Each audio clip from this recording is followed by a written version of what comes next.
رسول اللہ وعلى آلك وأصحابك يا سيدي يا حبيب الله الصلاة والسلام عليك يا سيدي يا رحمة للعالمين وعلى آلك وأصحابك يا سيدي يا شفيع المذنبين۔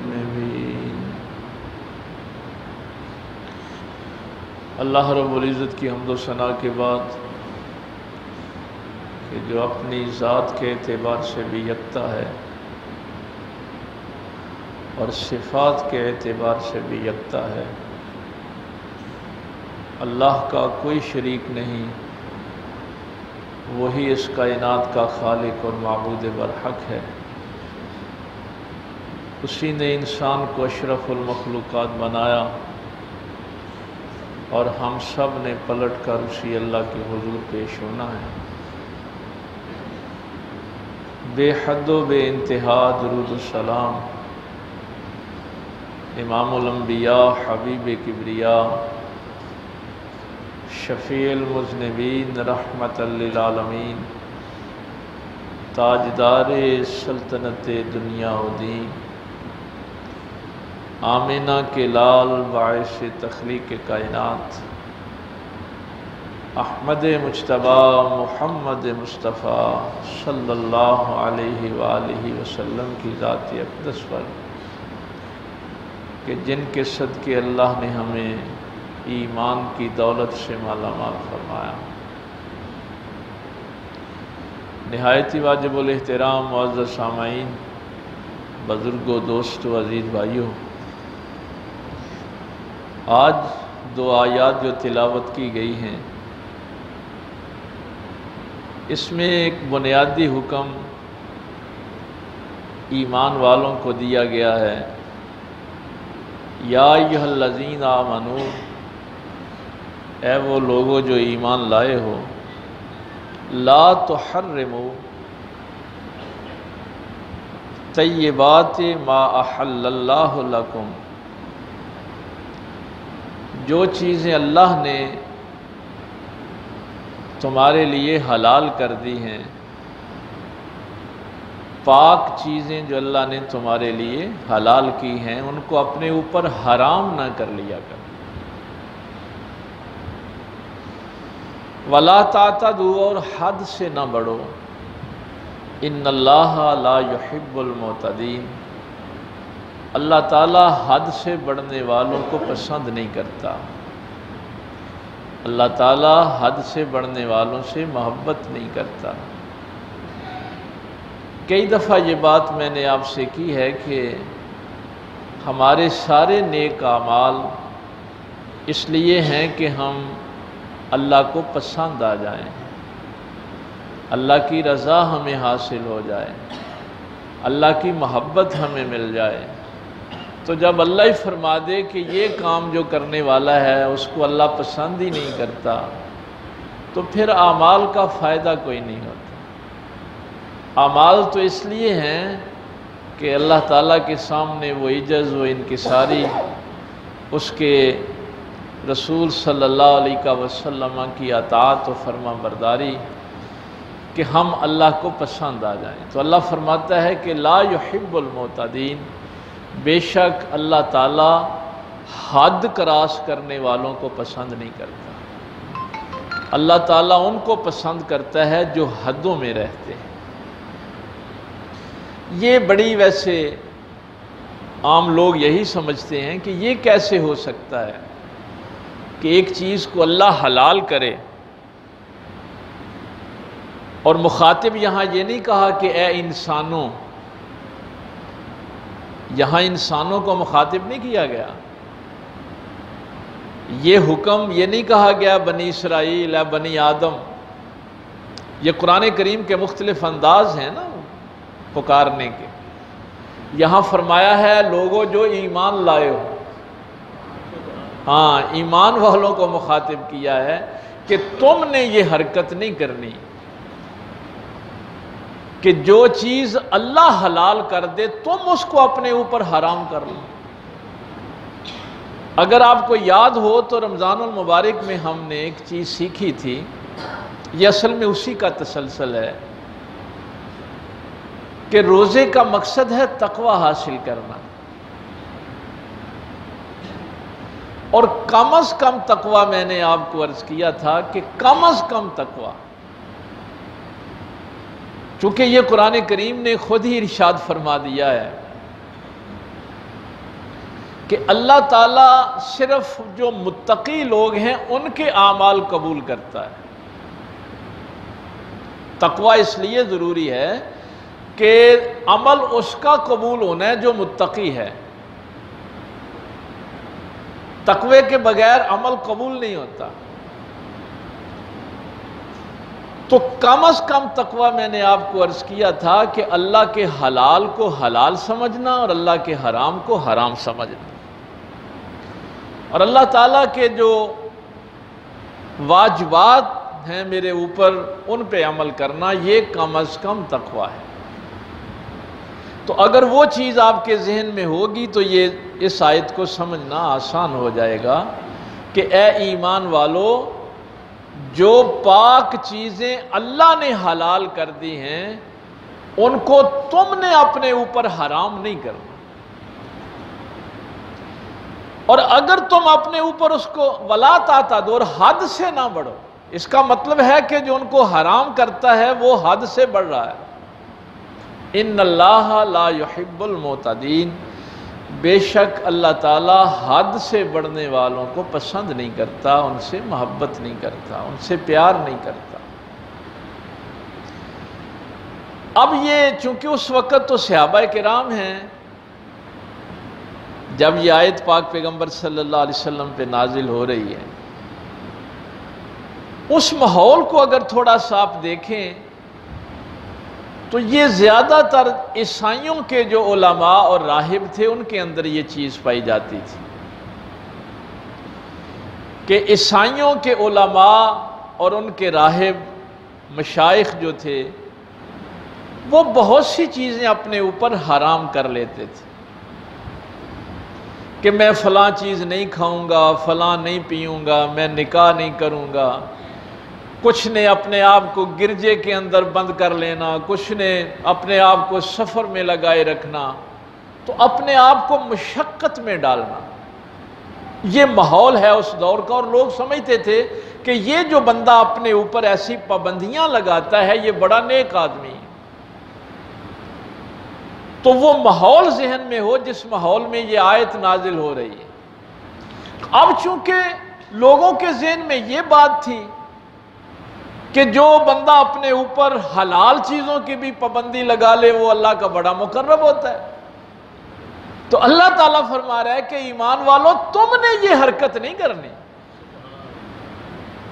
کہ جس چیز کو اللہ حلال کرے تم اپنے اوپر حرام کر لو۔ اس کا سادہ سا مطلب پتہ ہے کیا ہوتا ہے؟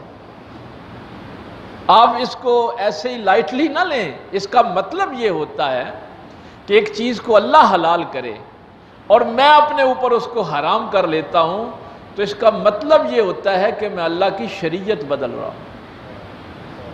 یہ اتنا بڑا جرم ہوتا ہے۔ اور اگر آپ کو یاد ہو تو میں نے اس وقت بھی یہ بات کہی تھی کہ پھر وہ بندہ جو اللہ کی شریعت کو بدلتا ہے وہ مرتد ہو جاتا ہے، وہ مسلمان نہیں رہتا۔ اس کے درجے آگے چل کے ہم انشاءاللہ بیان کریں گے کہ وہ کون سا درجہ ہے جس میں پھر کوئی چیز آپ اپنے اوپر حرام کریں تو وہ انسان مرتد ہو جاتا ہے، کافر ہو جاتا ہے، دائرہ اسلام سے خارج ہو جاتا ہے۔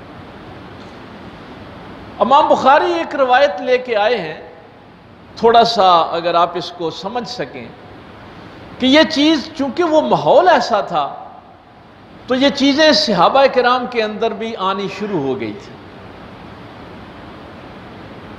جیسے ہمارے ہاں بہت سی ہندوؤں کی رسمیں ہیں جن کو ہم خوشی اور غمی میں استعمال کرتے اور سمجھ رہے ہوتے ہیں کہ ہم بڑا اچھا کام کر رہے ہوتے ہیں، تو جس ماحول میں انسان رہتا ہے اس کے اثرات تو ہوتے ہیں۔ 3 لوگ امہات المومنین کے حجروں میں حاضر ہوئے اور پوچھا کہ نبی پاک صلی اللہ علیہ وسلم کے معمولات کیا ہیں، پاک پیغمبر صلی اللہ علیہ وسلم کے شب و روز کیسے گزرتے ہیں۔ مصنف عبد الرزاق جو امام بخاری کے استاذ ہیں وہ بھی اس روایت کو لے کے آئے، تو ان کو جب بتایا گیا تو ان کو ایسے محسوس ہوا کہ جیسے نبی پاک صلی اللہ علیہ وسلم تھوڑی عبادت کرتے ہیں۔ تو ان تینوں میں سے ایک نے کہا کہ میں تو ہمیشہ رات کو عبادت کیا کروں گا، ساری رات عبادت کیا کروں گا۔ دوسرے نے کہا کہ میں ہمیشہ روزہ رکھا کروں گا۔ تیسرے نے کہا کہ میں نکاح نہیں کروں گا۔ اور پھر آپس میں وہ یہ گفتگو کرنے لگے کہ کہاں ہم اور کہاں اللہ کے محبوب صلی اللہ علیہ وسلم۔ اب جب اس بات کا پتہ پاک پیغمبر صلی اللہ علیہ وسلم کو چلا تو آپ نے فرمایا میں تم میں سب سے زیادہ اللہ سے ڈرنے والا ہوں، تم میں سب سے زیادہ متقی ہوں، میں نماز بھی پڑھتا ہوں اور سوتا بھی ہوں، میں روزہ بھی رکھتا ہوں اور اللہ کی نعمتیں کھاتا پیتا بھی ہوں، میں نکاح بھی کرتا ہوں، اپنی بیویوں کو بھی وقت دیتا ہوں۔ یہ تم نے کیسے کہہ دیا کہ ہم ساری رات عبادت کریں گے، ہم سارا دن روزہ رکھیں گے، ہم نکاح نہیں کریں گے؟ یہ ساری چیزیں کیا ہیں؟ حلال ہیں نا۔ یعنی حلال چیزوں کی پابندی اپنے اوپر لگانا، یہ اس حوالے سے میں بات کر رہا ہوں۔ دوسرا، جب مواخات مدینہ ہوئی، یہ 2 دفعہ ہوئی، نبی پاک صلی اللہ علیہ وسلم نے مہاجرین اور انصار کو آپس میں بھائی بھائی بنایا، جو مکے سے ہجرت کر کے آئے تھے اور یہ جو مدینہ شریف کے انصار تھے، ایک مہاجر اور ایک انصاری کو ان کا بھائی بھائی بنایا۔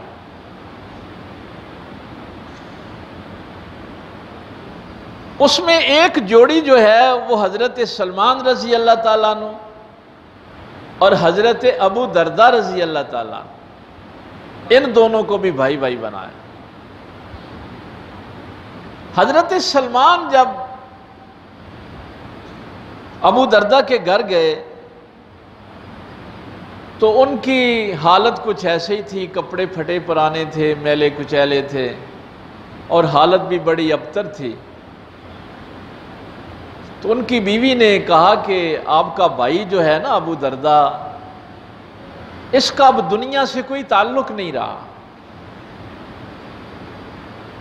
بہرحال جب حضرت ابو دردہ تشریف لائے تو ان کی بیوی نے کھانا بنایا ان کے لیے۔ حضرت سلمان جب کھانا کھانے لگے تو آپ نے ابو دردہ سے کہا کہ تم بھی کھا لو نا؟ کہا نہیں نہیں، میں تو روزے سے۔ انہوں نے فرمایا کہ جب تک تو نہیں کھائے گا میں تو اس وقت تک کھانا نہیں کھاؤں گا۔ چلو وہ افطاری کا وقت ہوا، انہوں نے بھی کھانا کھایا۔ اس روایت کو جب میں پڑھتا ہوں تو پھر مجھے یہ بھی احساس ہوتا ہے کہ نبی پاک صلی اللہ علیہ وسلم نے اس معاشرے میں ایک مہمان کا جو احترام ہے وہ کس قدر بتایا ہوگا، کہ یعنی ابو دردہ کی خواہش نہیں ہے کھانا کھانے کی، لیکن اگر مہمان نے کہا تو انہوں نے کھا لیا۔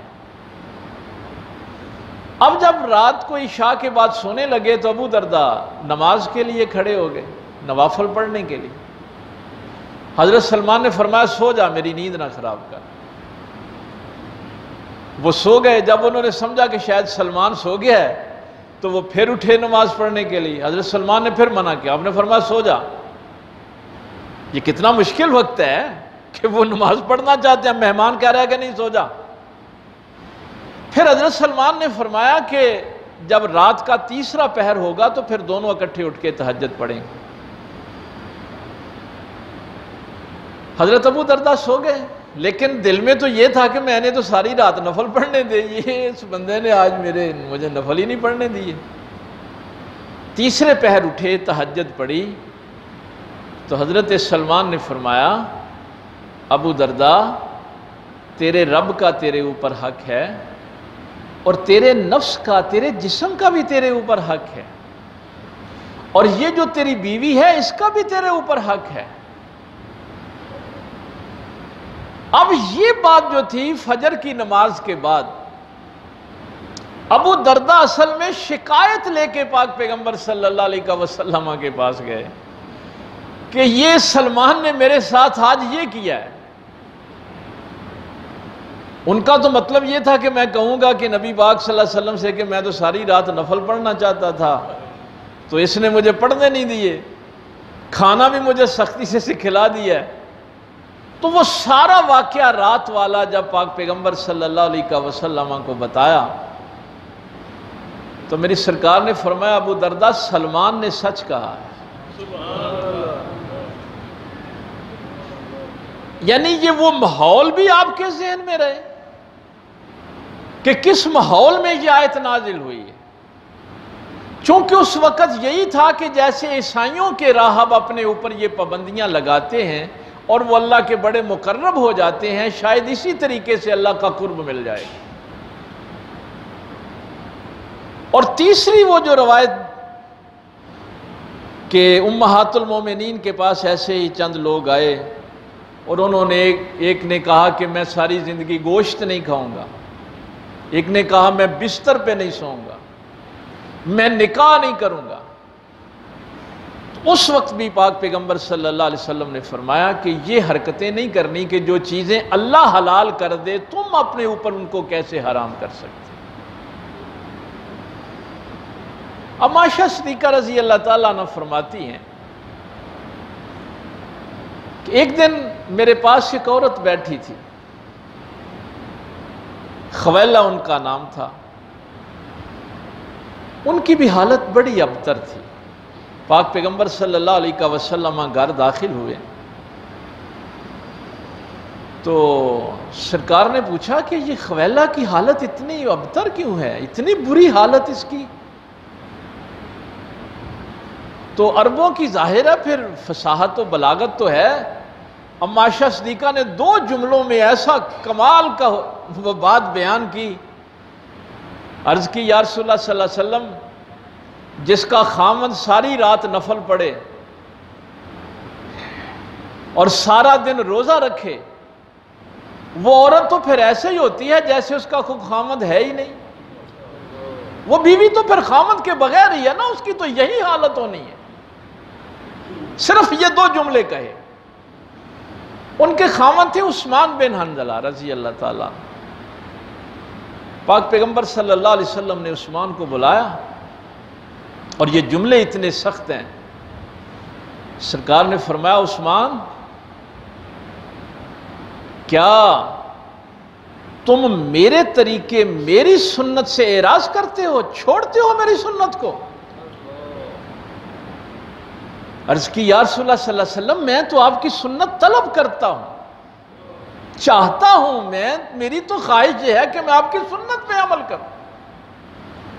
تو پھر پاک پیغمبر صلی اللہ علیہ وسلم نے وہی باتیں 3 جو ہیں وہ دہرائیں کہ تیرے رب کا بھی تیرے اوپر حق ہے، تیری بیوی کا بھی تیرے اوپر حق ہے، تیرے نفس کا، تیرے جسم کا بھی تیرے اوپر حق ہے۔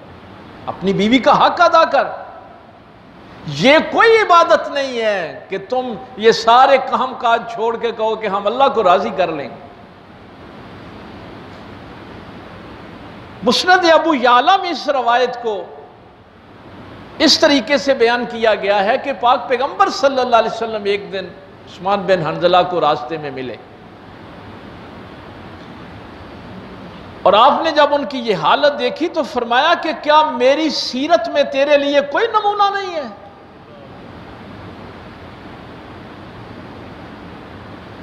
انہوں نے کہا میرے ماں باپ آپ پہ قربان، یا رسول اللہ صلی اللہ علیہ وسلم اس جملے کا مفہوم کیا ہے؟ سرکار نے فرمایا کہ تم اپنے گھر والوں کے حق ادا نہیں کرتے۔ حضرت ابو موسیٰ اشعری رضی اللہ تعالیٰ عنہ فرماتے ہیں کہ سرکار کے اس حکم کے بعد آپ کی بیوی حضرت خویلہ رضی اللہ تعالیٰ عنہ جب امہات المومنین کو ملنے کے لیے آئیں، اب وہ خویلہ جس کی حالت اتنی ابتر تھی، اب جب وہ حضرت ابو موسیٰ اشعری آگے اس کو بیان کرتے رضی اللہ تعالیٰ، اب وہ ایسے لگ رہی تھی جیسے دلہن ہوتی ہیں۔ تو امہات المومنین نے پوچھا کہ خویلہ اب تیری یہ حالت کیوں ہو گئی؟ اس نے کہا میں خامند والی ہو گئی، اب میرا بھی خامند ہے۔ تو اس ماحول کو میرے پاک پیغمبر صلی اللہ علیہ وسلم نے وہ عیسائیت، نصرانیت اور یہودیت سے ایسے نکالا تھا، اور فرمایا لا رہبانیت فی الاسلام، اسلام کے اندر رہبانیت نہیں ہے کہ تم سب کو چھوڑ چھاڑ کے کہو کہ میں دنیا کے بکھیڑوں سے نکل جاؤں اور میں علیحدہ ہو کہ اللہ اللہ کروں، اور یہ اللہ کی حلال چیزیں آگے، چونکہ وہ حرام کا ذکر آنے والا ہے نا، پہلے حلال چیزوں کا ذکر آگے پھر حرام چیزوں کا بھی ذکر آنے والا ہے، یعنی اس کے حلال کو حلال سمجھنا ہے، حرام کو حرام سمجھنا۔ لیکن اس موقع پہ جو آیت نازل ہوئی وہ آیت ہلا کے رکھ دیتی۔ آج کل ہمیں بھی بڑا شاید اس بات کا شوق ہوتا ہے، آیت سنیے ذرا، قرآن سنیے، اللہ فرماتا ہے قُلْ مَنْ حَرَّمَ زِینَةَ اللَّهِ الَّتِي أَخْرَجَ لِعِبَادِهِ، یہ بات ہے میں اے محبوب صلی اللہ علیہ وسلم ان لوگوں کو فرماؤ، قُلْ مَنْ حَرَّمَ زِینَةَ اللَّهِ الَّتِي أَخْرَجَ لِعِبَادِهِ، جو زینت، جو خوبصورتی اللہ نے اپنے بندوں کے لیے پیدا کی ہے، کس نے حرام کر دیا ہے ان کے اوپر کہ یہ زینت اختیار نہ کریں؟ من حرم اللہ، قل من حرم زینت اللہ التی، فرمائیے کس نے اس زینت کو حرام کیا ہے؟ کیوں جی اپنے بدبو والے لباس میں رہتے ہیں، پھٹے پرانے لباس میں رہتے ہیں؟ اللہ جمیل و یحب جمال، اللہ خود بھی جمیل ہے اور خوبصورتی کو پسند کرتا ہے۔ یہ اللہ نے بندوں کے لیے زینت پیدا کی ہے۔ بات تو صرف اتنی سی تھی کہ اس پہ تکبر نہیں کرنا، فخر نہیں کرنا، اکڑ کر نہیں چلنا۔ قُلْ مَنْ حَرَّمَ زِینَةَ اللَّهِ الَّتِي أَخْرَجَ لِعِبَادِهِ، جو اللہ نے اپنے بندوں کے لیے بنائی ہے، وَالطَّیِّبَاتِ مِن رِزْقٍ، اور وہ جو پاکیزہ رزق اللہ نے اپنے بندوں کے لیے بنایا، انہوں نے اپنے اوپر حرام کیوں کر لیا؟ یہ کون ہوتے ہیں اپنے اوپر وہ چیز حرام کریں جو اللہ نے حلال کر دی؟ اب اس کے درجے جو ہیں وہ تین ہیں۔ ایک ہوتا ہے اعتقاداً، عقیدے میں کوئی چیز بندہ لے آئے اور کہے یہ جو پانی ہے، حلال پانی جو ہے، میں اس کو اپنے اوپر حرام کرتا ہوں، عقیدے میں لے آئے۔ اگر عقیدے میں وہ چیز آ جاتی ہے کہ اللہ نے حلال کی ہو، وہ عقیدہ رکھے کہ یہ حرام ہے، تو وہ بندہ کافر ہو جاتا ہے، وہ اللہ کی شریعت کو بدلتا ہے۔ کچھ لوگ وہ ہیں جو کہیں گے کہ عقیدے سے تو وہ اس کو حرام نہیں سمجھتے، لیکن زبان سے کہہ دیتے ہیں کہ میں ٹھنڈا پانی نہیں پیوں گا، میں اپنے اوپر حرام کر لیتا ہوں۔ عقیدے میں نہیں ہے، قول میں ہے، تو اس سے بندہ کافر نہیں ہوتا، گناہگار ہوتا ہے۔ میں فلاں چیز نہیں کھاؤں گا، میں فلاں چیز اپنے اوپر حرام کر لیتا ہوں۔ تیسرا درجہ حرام کرنے کا یہ ہوتا ہے کہ نہ عقیدے میں اس کو حرام سمجھتا ہے، نہ زبان سے اس کو حرام کہتا ہے، لیکن اپنے عمل سے کچھ چیزیں چھوڑ دیتا ہے۔ تو اگر اس نے اپنے عمل سے وہ چیزیں چھوڑی اور نیت یہ رکھی کہ مجھے اس کا ثواب ملے گا، تو وہ بندہ بدعتی ہو جاتا ہے۔ وہ اللہ کو پسند نہیں ہے کہ اللہ حلال کرے کسی چیز کو اور اپنے عمل سے سمجھے کہ میں اس کو چھوڑ کے ثواب حاصل کروں۔ اگر عقیدتاً کوئی بندہ حلال کو حرام کر دے تو وہ کافر ہو جاتا ہے، وہ مرتد ہو جاتا ہے، اس نے اللہ کی شریعت بدلی۔ زبان سے کیا ہے تو وہ گناہگار ہے، توبہ کرے، اللہ سے معافی مانگے۔ ایک چیز صرف باقی رہ جاتی ہے کہ کوئی حکیم، کوئی طبیب، آپ کا معالج آپ سے کہتا ہے کہ یہ چیز آپ کی صحت کے لیے اچھی نہیں، اس سے پرہیز کریں، تو وہ پرہیز کے لیے جب آپ کسی چیز کو چھوڑتے ہیں تو اس میں آپ گناہگار نہیں ہوتے۔ حلال چیز کو بھی چھوڑتے ہیں تو اس میں آپ گناہگار نہیں۔ یا آپ کی روحانی کوئی منزل ہے، آپ کے شیخ کسی چیز کو کہتے ہیں کہ یہ چیز جو ہے اس کو تھوڑی دیر کے لیے چھوڑ دو، یعنی پرہیز کے لیے بنیادی چیز یہ ہے کہ وہ جسم ہو یا روح ہو، جسمانی روحانی بیماریوں سے بچنے کے لیے اگر کوئی پرہیز کے طور پہ چیز چھوڑتا ہے تو وہ جائز ہے۔ اب جو بندہ قولاً زبان سے کہتا ہے کہ میں ساری زندگی ٹھنڈا پانی نہیں پیوں گا، میں فلاں چیز نہیں کھاؤں گا، میں فلاں، جو چیزیں حلال ہیں، اس میں ائمہ کا اختلاف ہے کہ اس سے قسم جو ہے وہ واجب ہو جائے گی اور پھر اس کو کفارہ دینا پڑے گا کہ نہیں دینا پڑے گا، اس میں ائمہ کا اختلاف ہے۔ لیکن ہم چونکہ احناف مذہب کے ماننے والے ہیں، امام اعظم ابو حنیفہ رضی اللہ تعالیٰ عنہ کا عقیدہ یہی ہے کہ اس پہ قسم واجب ہو جاتی ہے، اور اس کو کفارہ دینا، جو زبان سے کہتا ہے نا کہ میں فلاں چیز اپنے اوپر حرام کرتا ہوں، تو پھر وہ قسم اس پہ لاگو ہو گئی ہے، اب اس قسم کا وہ کفارہ دے گا۔ قسم کا کفارہ اگلی آیات میں آ رہا ہے، اس کو پھر ہم تفصیل سے دیکھیں گے۔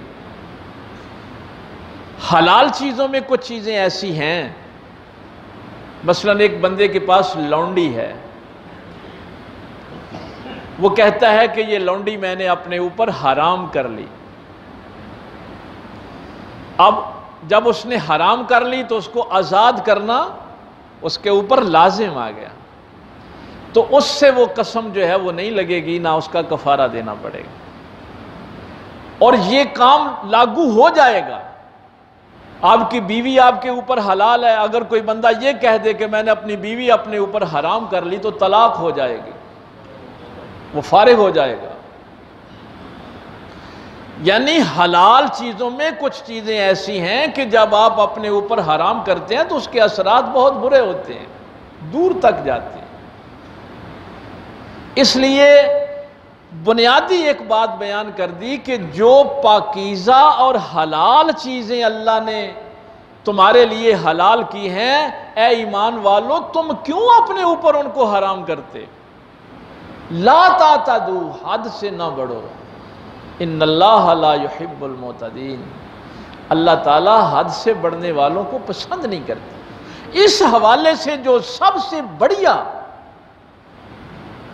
روایت بیان کی جاتی ہے وہ ام عائشہ صدیقہ رضی اللہ تعالیٰ عنہ کی روایت ہے۔ کیا فرماتی ہیں کہ میرے پاس ایک عورت بیٹھی تھی، سرکار تشریف لائے صلی اللہ علیہ وآلہ وسلم، تو سرکار نے پوچھا کہ یہ کون عورت تیرے پاس بیٹھی تھی؟ میں نے کہا یا رسول اللہ صلی اللہ علیہ وسلم یہ فلاں عورت تھی، اس کی نماز کی بڑی شہرت ہے کہ یہ شب و روز نوافل بڑے پڑھتی، سجدے بڑے کرتی۔ تو ہم عائشہ صدیقہ فرماتی ہیں کہ سرکار نے فرمایا چھوڑو اس کو۔ جب میں نے کہا نا کہ اس کی نماز کی بڑی شہرت ہے کہ بڑے لمبے رات کو نفل پڑھتی ہے، تو سرکار نے فرمایا عائشہ چھوڑو اس کو، اتنی عبادت کرو جو ہمیشہ کر سکو، اتنی عبادت کرو جتنی ہمیشہ کر سکو،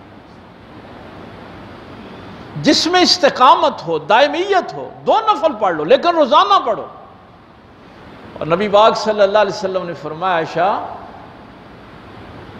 اللہ تو نہیں اکتاتا بندے سے، بندہ ہی اکتا جاتا ہے،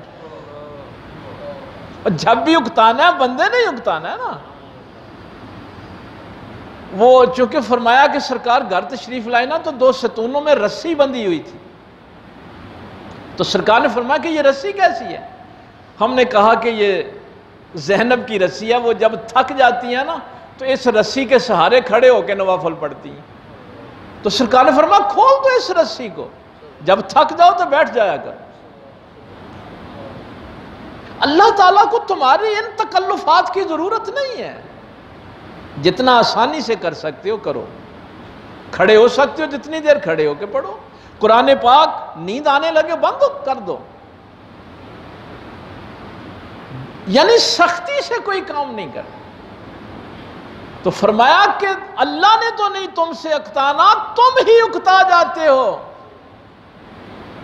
اور اصل کام وہی ہے جو تم ہمیشہ کرتے، تھوڑا کر لو لیکن روزانہ کرو، استقامت کے ساتھ کرو، بہترین طریقے سے کرو۔ اور اس دور میں جتنے صحابہ نے ایسی نظریں مانی ہوئی تھیں، سرکار نے ان کی نظریں چھڑوا دی کہ ایک شخص کو دوست کے دونوں بیٹے بازوؤں سے پکڑ کے لے جا رہے تھے، سرکار نے فرمایا یہ ایسے کیوں کر رہے ہیں؟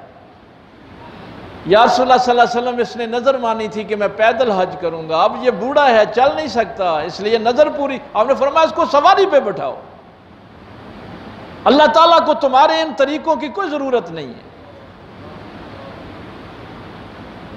ایک شخص نے کہا کہ میں دھوپ میں کھڑا رہوں گا، سرکار خطبہ دے رہے تھے، وہ پیچھے دھوپ میں کھڑا تھا، سرکار نے فرمایا یہ کیوں دھوپ میں کھڑا ہے؟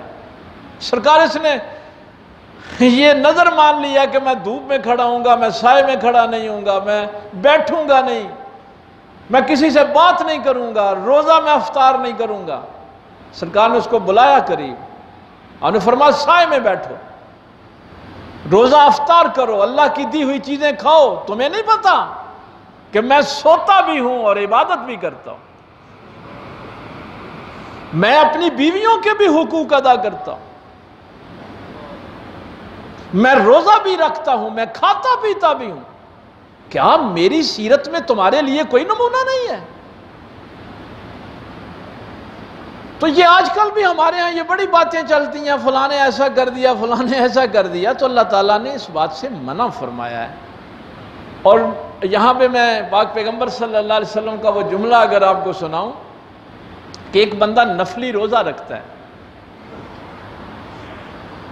نفلی روزہ رکھتا ہے، اور اس کے مقابلے میں دوسرا بندہ جس نے روزہ نہیں رکھا وہ اللہ کی نعمتیں کھاتا ہے اور اللہ کا شکر ادا کرتا ہے، تو میرے پاک پیغمبر صلی اللہ علیہ وسلم نے فرمایا کہ اس نفلی روزہ رکھنے والے سے وہ شکر گزار بہتر ہے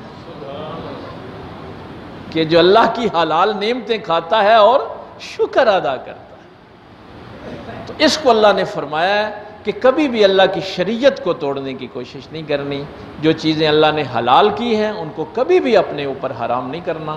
وہ چاروں چیزیں میں نے بتا دی ہیں، اعتقاداً گناہگار ہو جاتا ہے، عملاً بھی اس کو پرہیز کرنا چاہیے، سوائے اگر کوئی طبیب حکیم اس کو کہتا ہے کہ یہ تیرے جسم کے لیے تیری روح کے لیے ٹھیک نہیں ہے تو اس وقت آپ حلال چیزوں کو چھوڑ سکتے ہیں۔ اللہ تعالیٰ عمل کی توفیق دے۔ وآخر دعوانا